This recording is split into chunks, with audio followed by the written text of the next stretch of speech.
நேயர்களுக்கு நெஞ்சார்ந்த வணக்கங்கள். மனிதன் உருவாக்கிய மூலப்பொருள்களிலேயே சிறந்தது எது என்ற கேள்வியை வைத்தால் பலரும் பணத்தைத்தான் முதலிடத்திலே வைக்கிறார்கள். பண்டமாற்று முறை தோல்வியுற்ற பொழுது, அது சரியாக இல்லை என்று வந்த பொழுது, பணம்தான் சிறந்த மாற்றுப்பொருள் என்று முடிவெடுத்தார்கள். இது இருந்துவிட்டால் எதையும் வாங்கிவிடலாம், எதையும் சாதித்து விடலாம் என்று நம்புகிறவர்கள் ஏராளம். ஆனால் இதற்கும் மசியாதவர்கள், மயங்காதவர்கள் இருக்கிறார்கள். இந்த பணம் கூட செல்லாத இடங்கள் என்பது நிறைய உண்டு. திருமணத்திற்கு நட்பிற்காக உழைக்கிறவர்கள் என்று வைத்துக்கொள்வோம். அவரிடத்திலே பணத்தை நீட்டினால், என்னை இவ்வளவு கேவலப்படுத்தவா இந்த பணத்தை நீட்டினீர்கள் என்று பணத்தை அப்படி ஒரு வேண்டா வெறுப்பாக பேசுகிறார்களா அல்லவா? இரும்பு என்கிற மூலப்பொருள் அருமையான பொருள்தான்.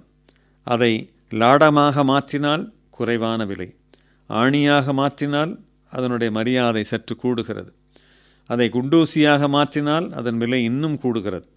அதே இரும்பை கடிகார ஸ்ப்ரிங்காக மாற்றினால் அது எத்தனையோ 1000 ரூபாய் வரைக்கும் போகிறது.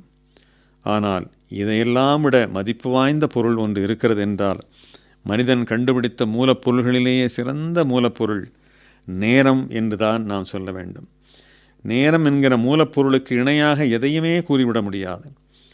நேரம் என்கிற மூலப்பொருளை வைத்து அதை பணமாக மாற்றலாம், உழைப்பாக மாற்றலாம், உற்பத்தியாக மாற்றலாம், பாசமாக மாற்றலாம், வளர்ச்சியாக மாற்றலாம், அதை நல்லுறவாக மாற்றலாம், இதயத்தில் இடம் பிடிக்கும் ஒப்பற்ற கருவியாக மாற்றலாம், மனமகிழ்ச்சிக்கு காரணமாக அதை மாற்றலாம், பொழுதுபோக்குக்காக அதை பயன்படுத்தலாம், தொண்டு நிறுவனங்களிலே சேவை செய்வதற்காக பயன்படுத்தலாம், புகழ் சம்பாதிக்கவும் அதை பயன்படுத்தலாம். இப்படிப்பட்ட ஒரு பொருளை உலகத்திலே நீங்கள் உதாரணம் காட்ட முடியுமா? காலத்தை விரயமாக்கக்கூடாது என்பதை நம்முடைய முன்னோர்கள் நிறைய சொல்லி சென்றிருக்கிறார்கள். நம்முடைய நேரவர்கள், அண்ணா அவர்களெல்லாம் சிறையிலே இருந்த காலத்திலே கூட அந்த நேரத்தை மிக நன்றாக பயன்படுத்தி இருக்கிறார்கள்.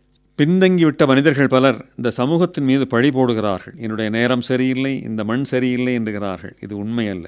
யாரேனும் இந்த மண்ணில் வறுமையை சந்தித்தார்கள் என்று சொன்னால் அவர்கள் தங்களை தாங்களே தான் காரணமாக கூறிக்கொள்ள வேண்டும். இந்த மண்ணிலே பிழை ஏதும் இல்லை, மனத்திலே தான் பிழை இருக்கிறது. காலத்தை